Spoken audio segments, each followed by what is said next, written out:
Så du vil gerne være klog. I det meste af verden får du at vide, at det kræver 9 års folkeskole, 3 år på gymnasiet, 5 år på universitetet og måske lige et kandidat- og Ph.D.-forløb oveni. Og hvad bliver du så? Akademiker på dagpenge. Det er ikke engang en joke. Men på den lyse side kan du skrive et virkelig velformuleret opslag på Reddit om, hvorfor jobcentret ikke forstår dig. Hvis du ikke allerede har gættet det ud fra titlen, så er det faktisk ret nemt at blive klog. Også selvom du tror, at dine gener har givet dig en dårlig hånd. Hvis du sammenligner dig selv med stort set alle andre dyr på planeten, så er du allerede ekstremt overpowered. Når folk som dig og mig siger, at vi gerne vil være klogere, så mener vi egentlig flere ting på én gang. Vi vil lære nyttige færdigheder. Helst nogen, der kan tjene penge. Vi vil være bedre til at løse problemer. Også gerne for penge. Vi vil kunne forstå svære emner, så vi kan tjene flere penge. Og hvis vi skal være helt ærlige, så vil vi også gerne kunne flexe lidt på folk. Og til sidst vil vi gerne lyde kloge i samtaler. Bare nok til, at folk respekterer os, men ikke så meget, at de tænker, okay, slap af, Elon Musk. Problemet er, at de fleste råd om at blive klogere på internettet er så vagt og filosofisk, at selv hvis det virker, så er de eneste, der kan følge det, Thomas Blachman og en eller anden højskolelærer i hørbukser.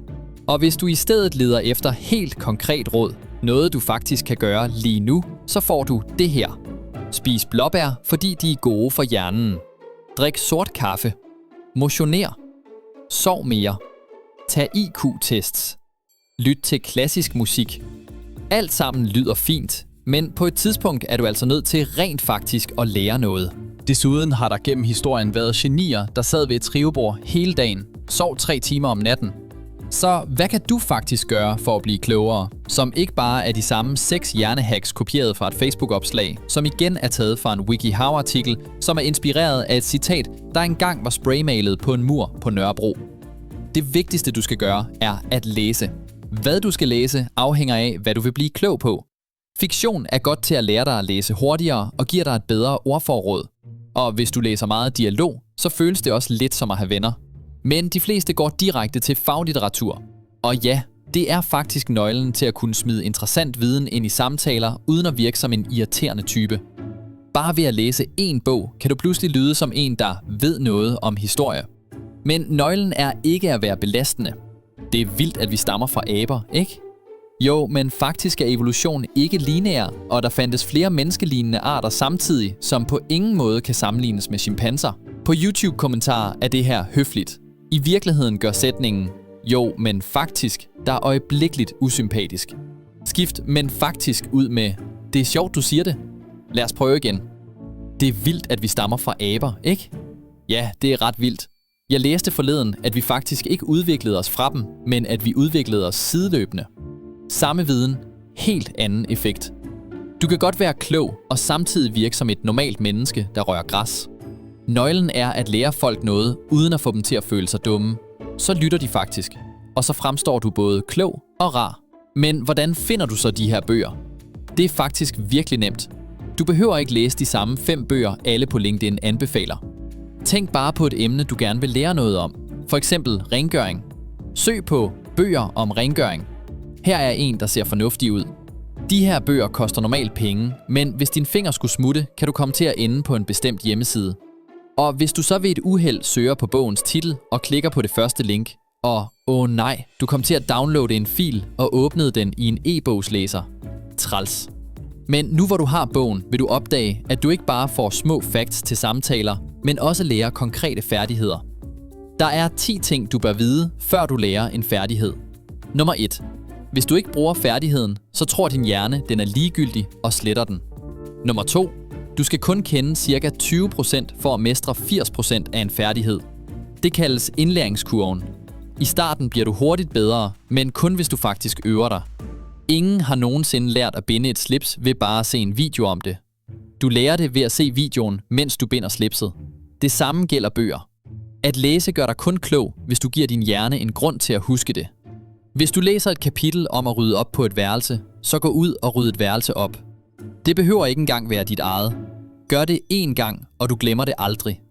Men lad os sige, at det er noget, du ikke kan øve lige nu. For eksempel, hvis du læser om biler og ser et diagram over, hvordan man starter en bil med startkabler. Ideelt set øver du det bagefter. Men ikke alle har lige 2 biler stående. Så hvad gør du? Du forestiller dig det. Forestil dig situationen, hvor du får brug for den viden. Find en video. Lad som om det er din bil. Gennemgå hele processen i hovedet fra start til slut. På den måde har du overbevist din hjerne om, at du har brugt informationen. Og så husker du den. Imens vil personen, der bare stirrede på diagrammet, stadig stå og glo, når bilen ikke vil starte. Det er sådan, du bliver klog. Brug det, du lærer. Eller forestil dig, at du bruger det. Det er faktisk præcis sådan, hele skolesystemet fungerer. Du lærer noget, og fordi du først får brug for det om 10 eller 15 år, laver læreren en kunstig situation, hvor det er vigtigt. Det kaldes en prøve. Og hvis du dumper, så dumper du. Eller i Sydkorea ryger du i fængsel. Bare rolig, det er kun hvis du snyder. Når prøven er overstået, siger hjernen, nå, det var åbenbart ligegyldigt. Og så glemmer du det. Mange tror, at gentagelser, spaced repetition, studieteknikker og mindmaps er løsningen. Men i virkeligheden er det øveopgaver, der giver mest. Fordi de simulerer den situation, hvor du faktisk skal bruge det. Og hvis der ikke findes øveopgaver, så lav dem selv. Overbevis dig selv om, at det er vigtigt. Forestil dig, at du hænger ud over en klippe og kun kan blive reddet, hvis du kan nævne alle delene af en celle.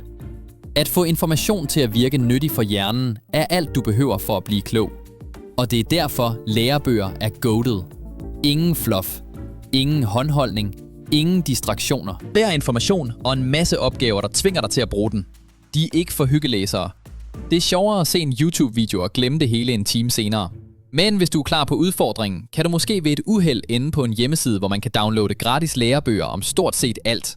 Men før du gør det, så samler jeg donationer i form af abonnenter til den næste video.